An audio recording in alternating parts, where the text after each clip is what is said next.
Right, let's start off with a few like terms, gathering things that are the same.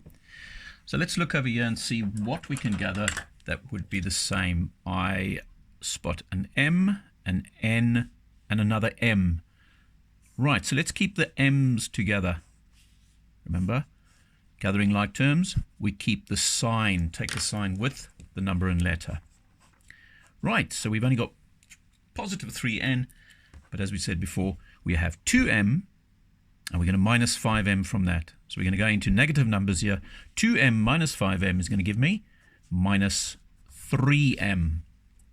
And then, of course, I have the lone 3n over there.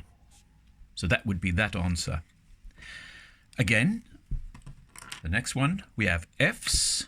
I notice another f there, a g, and a g. So gather up the terms. Minus 2f plus 6f, and then we have positive g plus g, or 1g, minus 3g. So we break that up. Minus 2f plus 6f. I'm going to go from the negatives into the positives now. So minus 2 plus 6 is going to give me 4. Okay, so now I have 4 lots of f's. I have 1g, but I'm minus 3 g's from it. So I'm going to have minus 2g. Now this one is not one of those that you normally look at and you think, ah, yes, just add all of them together. A squared, a squared. But no. A squared and a are not like terms. Remember, we've proved that before, because if we say a is equal to 5, okay, therefore a squared must be 5 times 5, and they are not the same. So let's gather up again. We have one lot of a's plus another group of a's. We have a group of a squareds and another group of a squareds. So what are we left with? We're left with 2 a's plus 2 lots of a squareds. Right. Let's move on. Number 4. Okay, 3x plus 2y. Now straight away you can see the x and the y, they are not like terms. So that'll actually be my final answer. Okay, they are not like terms. Right, moving on. Minus 3a, I've lost 3 lots of a's. I carelessly go and lose another lot of 3a's, and I lose yet another lot of 3a's. So in actual fact, I'm still in the negatives. I'm now down 9 lots of a's. Okay. Next one, also pretty interesting. Is AB and BA the same thing? Well, let's see. A is equal to 3. B is equal to 2. Okay. What does AB actually mean? It means A times B. And what does B mean? B times A. So substitute in. 3 times 2 is 6. 2 times 3 is 6. They are like terms. So all I've done here is I've gathered 3 lots of ABs.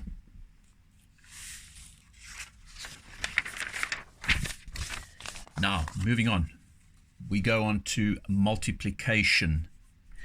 Now, there's a simple rule that we always need to remember when we're doing multiplication, and that is you add the indices. You add the indices, okay? So, let's break it up. 2 times 3 is 6. And y times y, remember, we add the indices, so we're left with 6y squared. Now, our rule of negatives and positives comes in. What is a negative multiplied by a positive? A negative multiplied by a positive is a negative. 2 times 3 is 6. And m times m squared, add the indices, m cubed. Okay, remember that. Minus a negative. A negative times a negative is a positive. 5 times 4 is 20. X squared times that x squared over there is going to give me x to the power of 4, and don't forget the y. Okay? Now look what I did when I did these sums. I broke them up into components. I didn't say minus 5x squared times minus 4x squared. I said minus times minus first.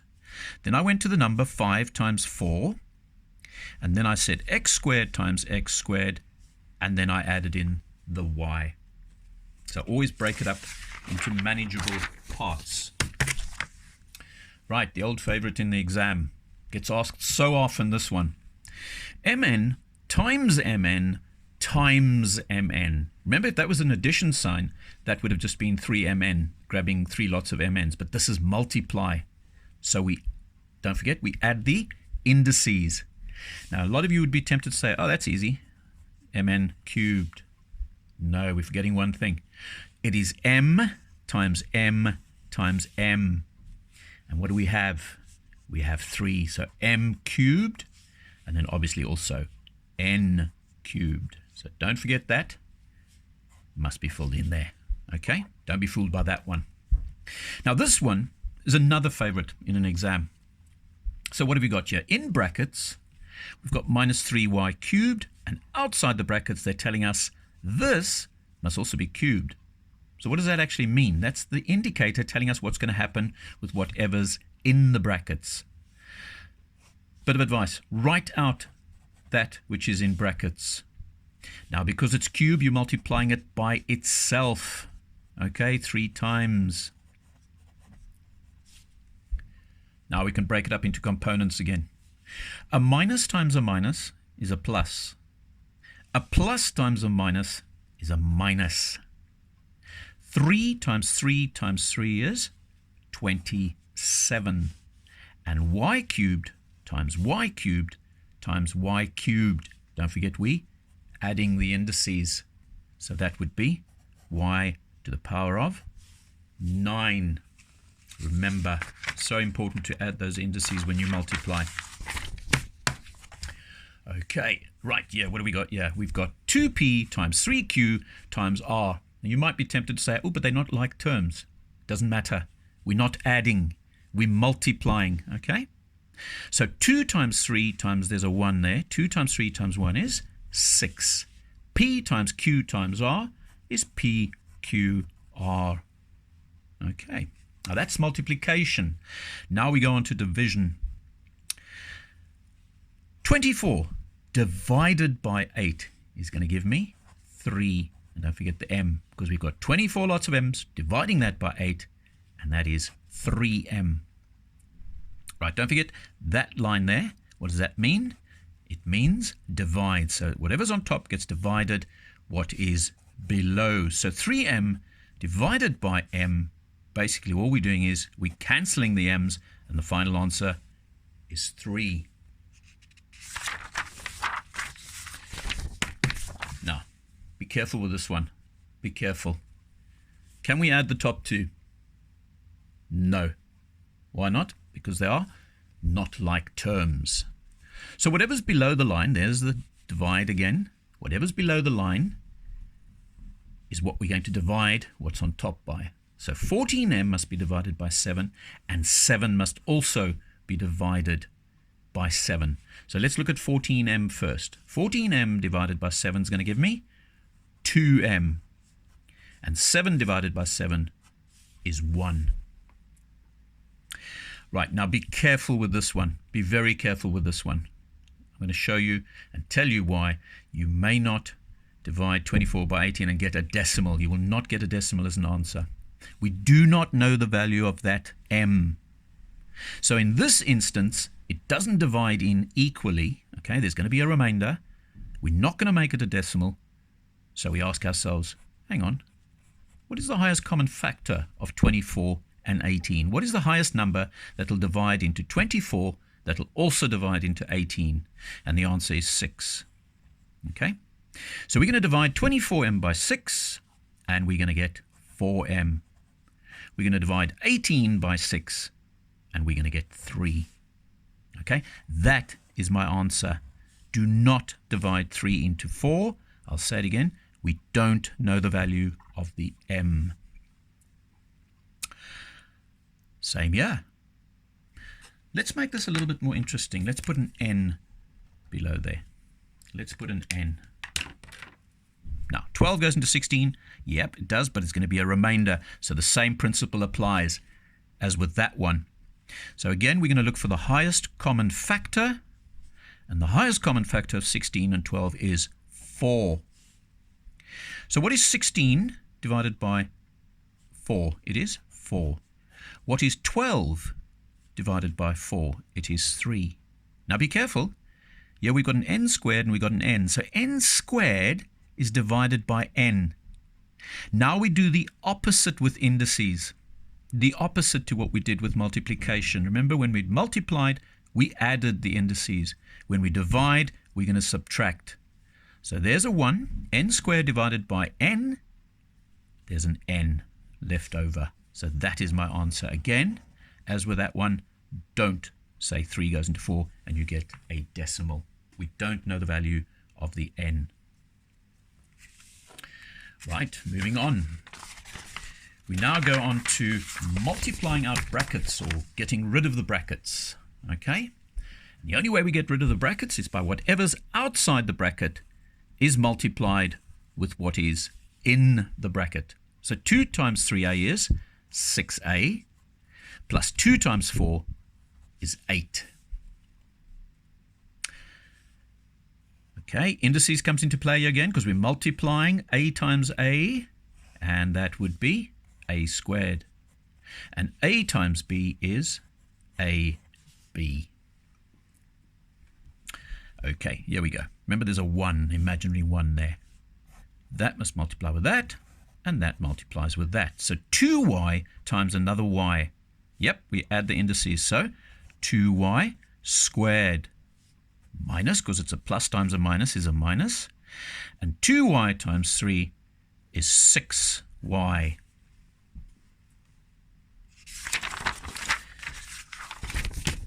Bit more detail in the next one. But let's ignore that 5 for the interim. We first work with what's outside this bracket, immediately outside the bracket. Leave that 5 out of the equation first. So that positive times that negative is going to be a negative. 3y times 2y is 6y squared. 3y times 3 is 9y. And now bring the 5 back in. Okay? It's a minus, subtract, add. Can we put them all together? No. That's my answer because they're not like terms. Remember y squared and y? They are not like terms. Now for the next few, we're going to factorize. So if you see this in the question, it says factorize that. Straight away, think of highest common factor. We're putting it back into brackets now. Okay? So what is the highest common factor of 18 and 12? Again, it is 6.